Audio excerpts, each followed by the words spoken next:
If you were to conduct a poll to find the most disliked publisher in the gaming industry, you'd likely hear familiar names like EA, Bethesda, and Activision Blizzard, all companies notorious for controversies, scandals, anti-consumer practices, and poorly received games. But if there's one company that consistently tops the list, it's Ubisoft. Ubisoft's been going through a turbulent decade, plagued by a myriad of issues that not only tarnish their reputation, but also threaten the very survival of the company. Today we're diving deep into what's gone so wrong for Ubisoft and what it means for their future. If this sounds interesting to you, come along and let's go! Now, I don't know if you've noticed, but over the past 10 to 15 years or so, certain trends in gaming started to dominate the industry. If you want to know more about these trends in detail, I've made an entire video about the issues that plague modern gaming nowadays. Check it out here, or here. Not really sure, I'm really new to YouTube. But anyway, that's not what I want to get into today anyway. One concept that stands out amongst all others that's dominated the industry is open worlds. Oh yes, the beautiful open worlds. It feels like every game aspires to have some sort of open world nowadays, regardless of genre, setting, and all sorts of other considerations. And in a way, I get it. The promise is rather simple. You are the ultimate creator of your own story, a game of ultimate freedom where you get to make all the choices and shape your own destiny. Infinite opportunities and adventures lie ahead of you. But in reality, open worlds are often not much more than a vehicle for creating the illusion of freedom and choice. Because players are not really free, they exist within the confines of the world and narrative the developers created, and ironically, often the open world exists diametrically to the story the game's trying to tell. Like, you know, every time when you're supposed to be saving the world, but you instead go on a 60-hour detour to play cards in a tavern and try to engage romantically with all the side characters. Not that I've ever done that, of course, but anyway, I digress.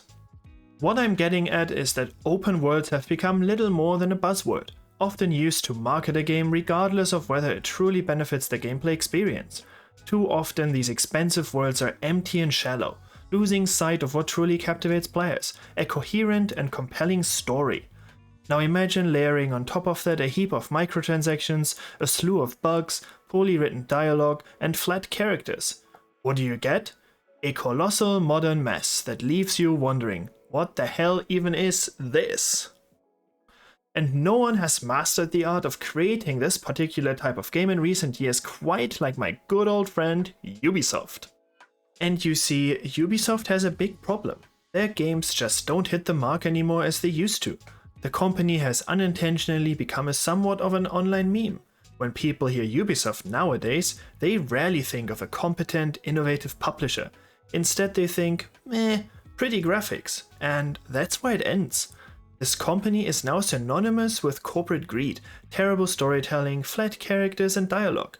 They've definitely mastered the creation of gigantic pointless open worlds, riddled with microtransaction disasters, life service elements, and a blatant lack of artistic and creative vision. The worst part though, this has been going on for over a decade. Ubisoft has churned out so many open world games using the same tired formula that even the most loyal Ubisoft fanboy must have asked themselves at least once by now, what the hell is going on? But luckily, most of us aren't brain-dead Ubisoft fanboys.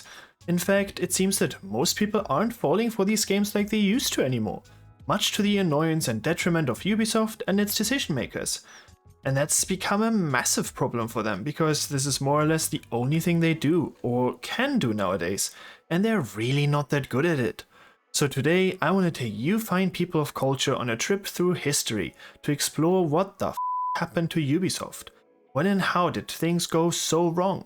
How did we end up at the point where Ubisoft is little more than a meme to so many gamers? You see, Ubisoft wasn't always what they are today. It might be hard to believe, especially if you're a bit younger, but they actually used to be a cradle of creativity and innovation, one of the most well-regarded publishers in the world. So what happened? In 1986, in a sleepy little village called Gargantua in France, 5 young brothers decided to try and make a dent in the still very small and insignificant world of video games. The Guillemot brothers, Christian, Claude, Gérard, Michel, and Yves, founded Ubisoft in 1986, and they likely did not foresee the monstrous scandal-ridden behemoth it would one day become. No, back then they were just a bunch of enthusiastic siblings trying to import and distribute video games in a market that was about as developed as a caveman's wheel. Ubisoft's first steps into game development were kind of sluggish, but if I had to use one word to describe these boys, it would be tenacious. Their big break came with a little game called Zombie in 1986, which was a modest hit. A simple yet well-received first-person adventure game inspired by George A. Romero's Dawn of the Dead. Fast forward a few years to 1989, and Ubisoft's ambitions were starting to pay off.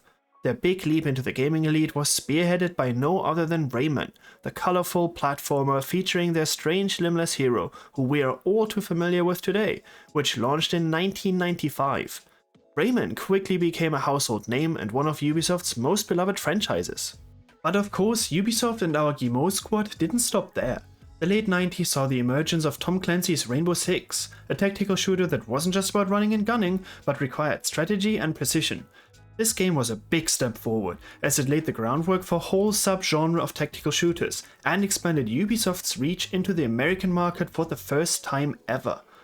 By the time the new millennium rolled around, Ubisoft was expanding at a rapid pace, snapping up studios left and right, including Red Storm Entertainment, the studio behind Tom Clancy, turning into a multinational entity with a presence in over 20 countries.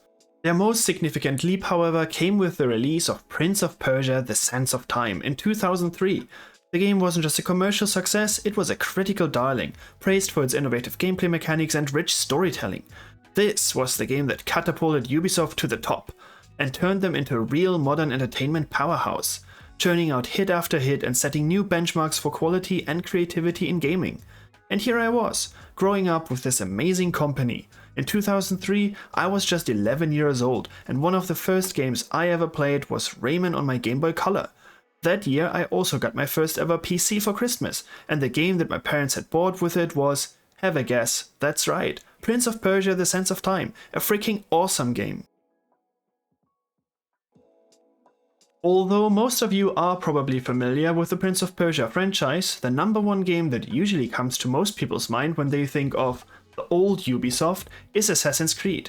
The game launched in 2007 and quickly became a love letter for history buffs and parkour enthusiasts alike. Set in the Holy Land during the Third Crusade, it featured a bloody charismatic protagonist, Altair, and his hidden blade. The game was a smash hit, blending historical events with sci-fi and fantasy elements, complemented by never-seen-before stealth and parkour mechanics, laying the groundwork for what would become Ubisoft's flagship franchise. But Assassin's Creed was by no means the only major franchise Ubisoft established during that time. They had an uncanny knack for releasing hit after hit across various genres like it was nothing. It seemed like everything they touched turned to gold, and they couldn't mess up even if they tried. Whether it was action adventures like Beyond Good and Evil, Prince of Persia: Warrior Within and The Two Thrones, FPS games like Far Cry 1 and 2, stealth action like Splinter Cell, tactical shooters like the Rainbow Six series, flight combat like Hawks, platformers like Rayman 3 and Raving Rabbids, RPGs like Dark Messiah of Might and Magic, or even rhythm games like Just Dance, and sports titles like Shaun White Snowboarding. Ubisoft was on fire, and it truly was their golden decade. What stands out during that time is how Ubisoft didn't earn their golden reputation just by making good games. No, they did it by continually pushing the boundaries of what games could be. They weren't afraid to take risks, to innovate, and to sometimes spectacularly fail. And here are just a few examples of that.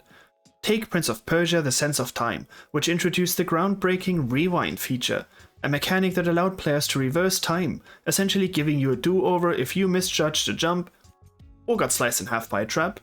Combined with fluid parkour movement and captivating story, the game created a unique and engaging experience that was both challenging and incredibly fun. Its success rejuvenated the Prince of Persia franchise and influenced many action-adventure games that followed. Or what about Splinter Cell from 2002, which revolutionized stealth gameplay? With its emphasis on light and shadow mechanics, players had to meticulously plan their movements to stay hidden. The game's realistic approach to espionage, coupled with a gripping storyline and the introduction of iconic protagonist Sam Fisher, set a new standard for stealth games. The key point I'm trying to get across here is that they weren't afraid to take risks.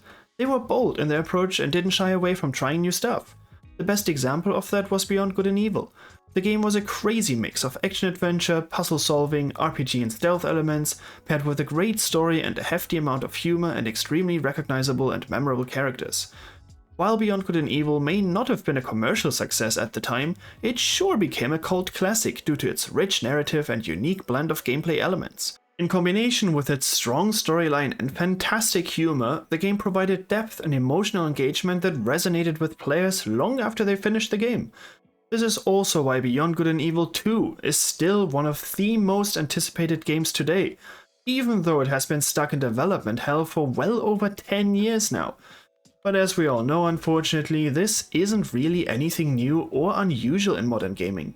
So, these were just a few examples, but you may have noticed by this point that Ubisoft was actually making some really good games, and a lot of them too. They clearly had a winning formula. Ubisoft quickly became my favorite publisher, and I know, it pains me saying that now too, but their revenues propelled from a meager less than $50 million in 2003 to over $1 billion in 2010. That's an increase in revenue 20-fold, or by 2,000%, in less than 8 years. That's a growth rate of roughly 32% per year. Just insane stuff, really. So the question begs, what the happened then? Alright, buckle up folks, because this is where our beloved Ubisoft starts losing its mojo and goes completely off the rails. Let's just remind ourselves real quick where Ubisoft is at this point in time. It's the early 2010s. Ubisoft, fresh off its golden era, producing one top hit after another, redefining entire genres and looking absolutely invincible, suddenly decides to change course and go something like this. You know what? Creating new games, mechanics and concepts all the time is expensive, time-consuming and requires a lot of intellectual prowess, creativity and resources. What if, and hear me out, we just cut out all that effort and simply replicate Assassin's Creed in different settings? Then we can just pile on loads of DLCs and microtransactions to market separately and make even more money. Sounds like a no-brainer to me. And this, folks, is when we enter the era of the Ubisoft formula, when Ubisoft decided to turn its well-oiled blockbuster-making machine into, well, a literal machine. The innovation and risk-taking that defined their golden years are replaced by a rinse-and-repeat formula that leaves players feeling like they've been served the same dish at every single meal day in and day out. And here's the recipe. Number 1. Pretty graphics. Yes, Ubisoft games have always looked stunning. From the bustling streets of Paris in Assassin's Creed Unity to the lush jungles of Far Cry 4, there is no denying that these games are visually incredible. But as the saying goes, beauty is only skin deep. Number 2. Massive open worlds. Remember when exploring an open world felt like an adventure? Well, Ubisoft took that notion and ran it into the ground. They turned every game into an open world extravaganza, where you can keep yourself busy clearing camps and climbing towers for dozens or hundreds of hours if you're into masochism. Number 3. A bazillion collectibles. Nothing, and I mean nothing, screams peak gameplay more than collecting 100 feathers, 200 treasure chests and 1,000 weapons just so you can rid yourself of those pesky map markers. Ubisoft's worlds are packed with a completely overwhelming number of collectibles that, let's be honest, mostly just feel like busy work and are so utterly pointless. Speaking of pointless, number 4, pointless side quests. Ubisoft games are the kings of side quests that make you question all your life choices. Fetch this, kill that, deliver this message, clear this camp, climb this tower, explore this random place. All while wondering why you're doing any of it in the first place. Number 5. Terrible storytelling and characters. Once upon a time, Ubisoft gave us memorable characters and gripping stories left and right, but then it all started falling flat. cardboard cutout protagonists, some of the worst and cringe-worthy dialogues ever, and plot twists that you could see coming from miles away becoming the norm. And number 6. Shallow and repetitive gameplay loops. Remember when playing a game meant engaging with its mechanics in interesting ways? Well, Ubisoft games became notorious for repetitive gameplay loops that made you feel like you were stuck in a never-ending cycle of self-torture. And as if the Ubisoft formula didn't mean enough misfortune already, their decline was also marked by a series of controversies and missteps that further tarnished their reputation. And here's another list. Number 1, the fall of the innovator. Like we just discussed, they've been churning out the same game over and over and over and over and over and over and over and over and over and over again for at least the past 10 to 15 years. But on top of that, the once trailblazer of the gaming world, Ubisoft, started chasing trends rather than setting them. Take one of their most recent examples, Hyperscape for instance. Launched in 2020, it was Ubisoft's attempt to cash in on the Battle Royale craze, but by then games like PUBG and Fortnite had already long established themselves and dominated the market, and Hyperscape was like that awkward little kid trying to join the cool kids table. It just didn't fit and ultimately failed. Number 2, the NFT fiasco. NFTs. Who of you remembers the trend that literally nobody asked for? Ubisoft, on the other hand, jumped on the NFT bandwagon with a Ubisoft Quartz initiative, introducing unique NFT cosmetics into Ghost Recon Breakpoint. Gamers responded with a resounding meh, and reports suggested the NFTs made less than $2,000 in total. Ouch. Number 3, development hell and delays. Remember Skull and Bones? Yes, this was a game. This pirate adventure was in development for what feels like an eternity and was delayed more times than we can count until it finally released earlier this year after 11 years in development. Or Beyond Good and Evil 2? Anyone? I bet at this point most people don't even remember that this was ever a thing. The game was announced, hold on tight, in 2008 and was supposed to release in 2010. For those like me who can't count, that was more than 14 years ago. Number 4, declining sales and financial struggles. It comes as no surprise that Ubisoft sales have been on a downward spiral. Their games don't necessarily sell fewer copies, but their production costs and marketing budgets have ballooned over the past years, trying to promote their subpar products. And despite all the hype created, their games have quickly faded from the public eye. Take their most recent fiscal year 2022 to 2023 for example, when Ubisoft's share value plummeted and the company reported an operating loss of $538 million for the fiscal year. A far cry, pun intended, from their forecasted $433 million profit. This is also reflected in their layoffs, with Ubisoft firing more than 1,700 employees between September 2022 and March 2024 alone, adding to their crisis. Number 5, toxic work culture. Controversies don't stop at the games. Ubisoft's work culture has come under intense scrutiny with allegations of abuse and sexual misconduct. High-level executives, including creative director Ashraf Ismail and head of HR Cécile Cornet, resigned amid these accusations. The company's optics took a nosedive, and Ubisoft just hasn't been able to fix them since. And last but not least, number 6, the worker strike and corporate missteps.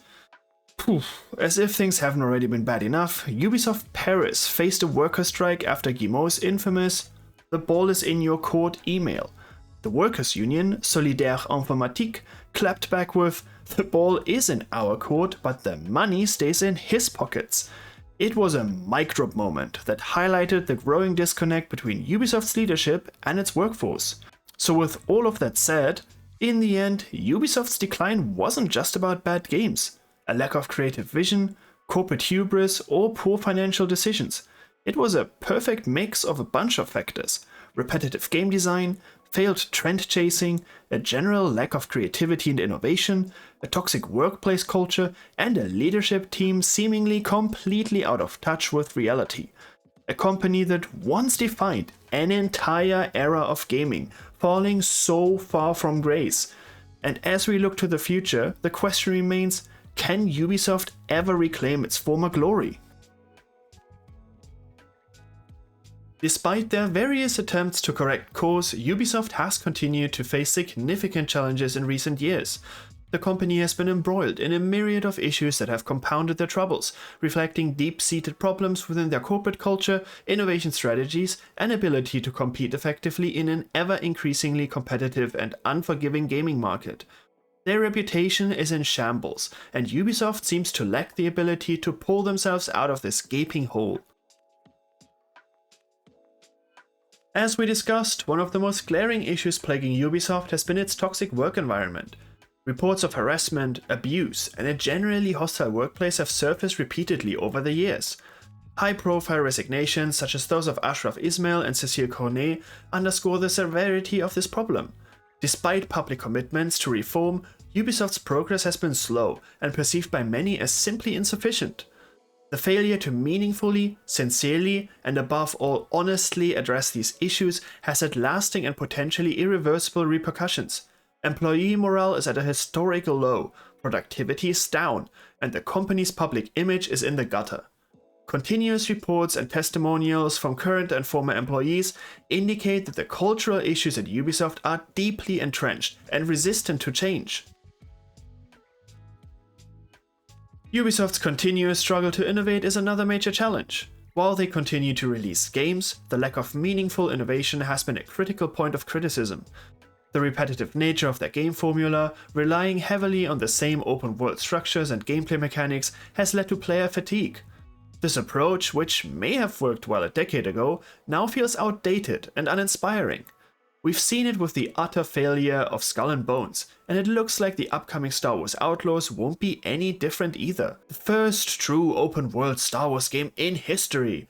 However, that's even possible, but unfortunately produced by Ubisoft.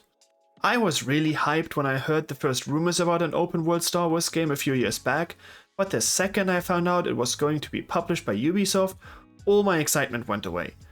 And when they released the first trailer of the game, I couldn't help but notice that it looked as generic and boring as ever. If you just reskinned the characters and environment, it could have just as easily been a teaser for a new Watch Dogs or Assassin's Creed game. Now, speaking of Assassin's Creed, is anyone actually genuinely excited for Assassin's Creed Shadows? Let me know in the comments. To me, it just looks like every other Ubisoft game from the past decade. Again, pretty open world, terrible story and characters, awful world building, horrendous dialogues and boring quest design.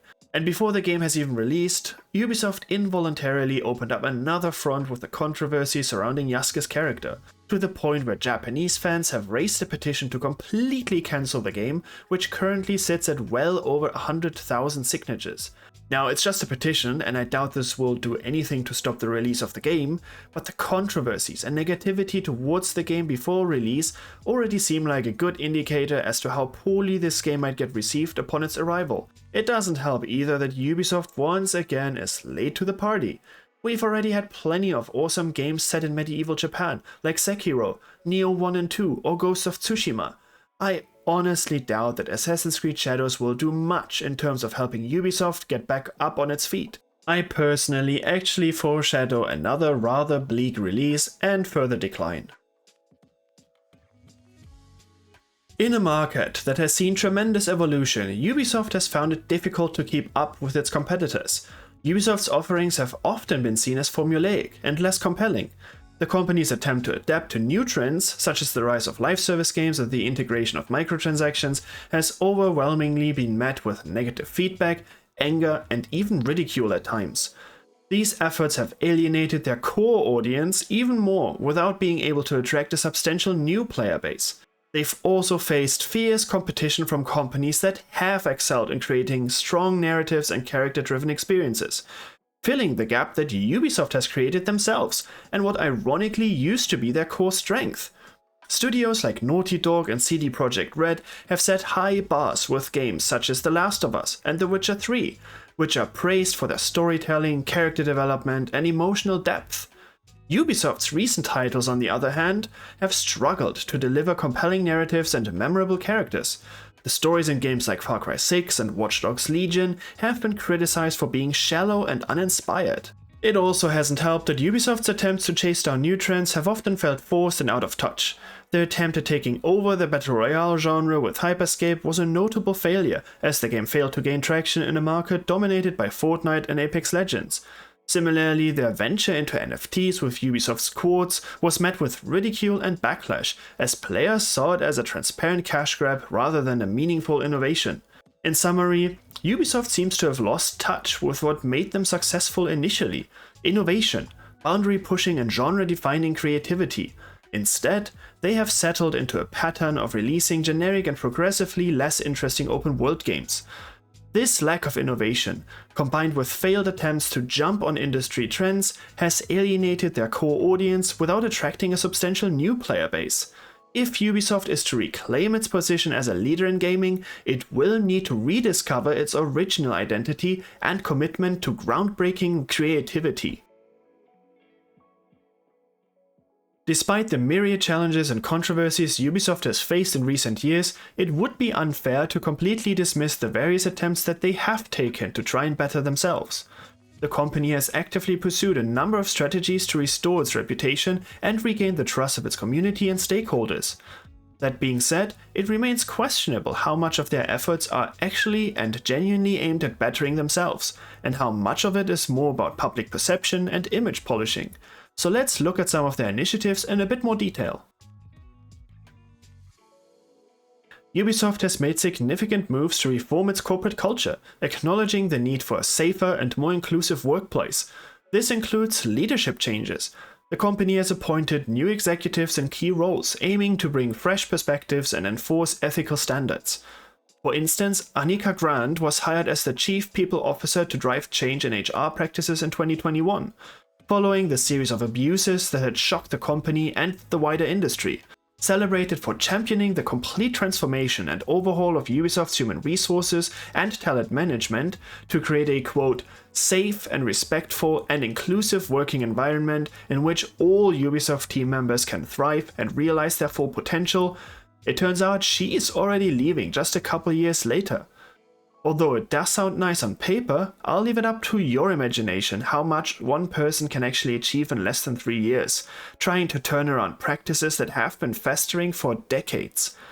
I, for my part at least, wouldn't be surprised if she jumped ship, frustrated when she realized it couldn't be done. But hey, maybe I'm wrong and she did succeed, and I guess we'll find out within the next few years.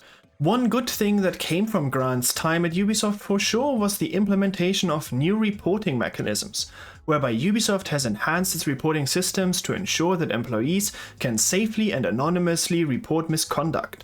The establishment of a dedicated support and recovery unit for victims of harassment and abuse underscores their commitment to addressing these issues. In response to criticisms of their repetitive game design, Ubisoft has announced a renewed focus on innovation and quality. Key elements of this strategy include: number 1, fewer and higher quality releases. Ubisoft plans to concentrate on developing fewer games, but with a greater emphasis on quality and innovation. This shift aims to move away from the formulaic approach that has characterized many of their recent titles. And 2, new IPs and experimental projects. Ubisoft's investing in new intellectual properties and experimental projects. Assassin's Creed Infinity, for example, is envisioned as a live service platform with evolving content aiming to keep the gameplay experience fresh and engaging over time.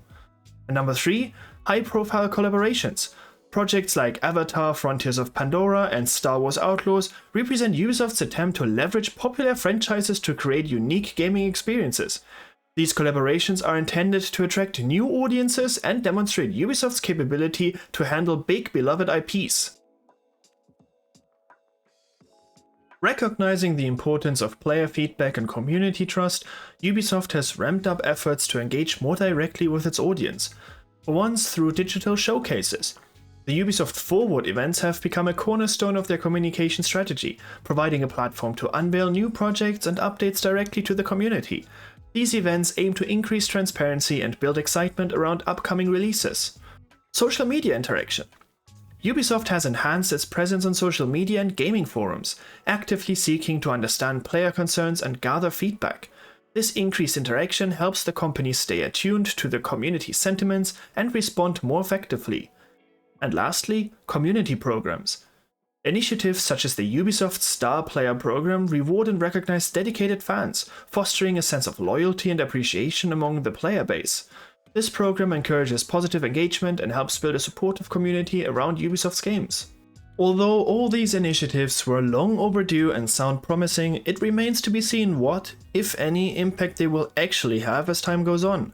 Many fear that Ubisoft is going to use this narrative as a renewed and overhauled company to try and use it for marketing and image pushing reasons, to appear good at the surface, while all the existing problems remain.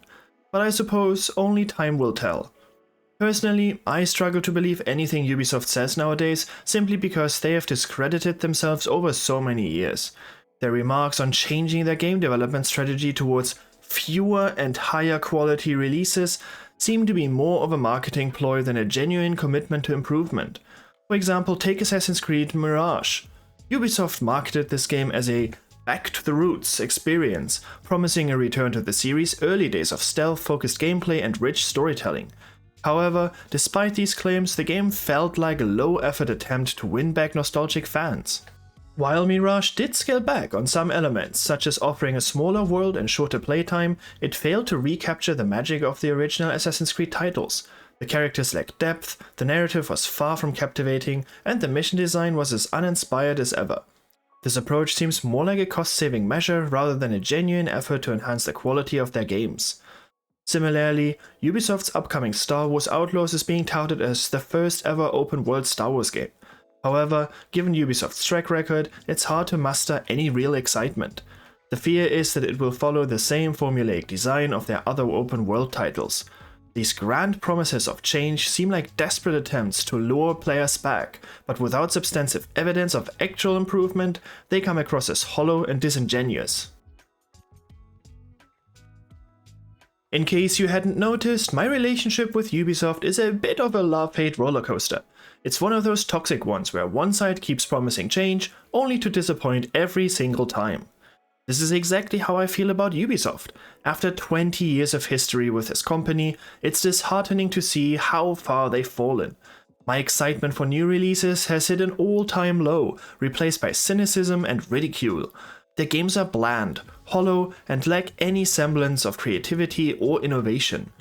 Combine this with the constant flow of accusations, reports of harassment, and toxic work culture, and it's clear that Ubisoft is in a truly sorry state. This is even more painful for those of us who remember how awesome this company used to be. The most frustrating part? I know they can do better.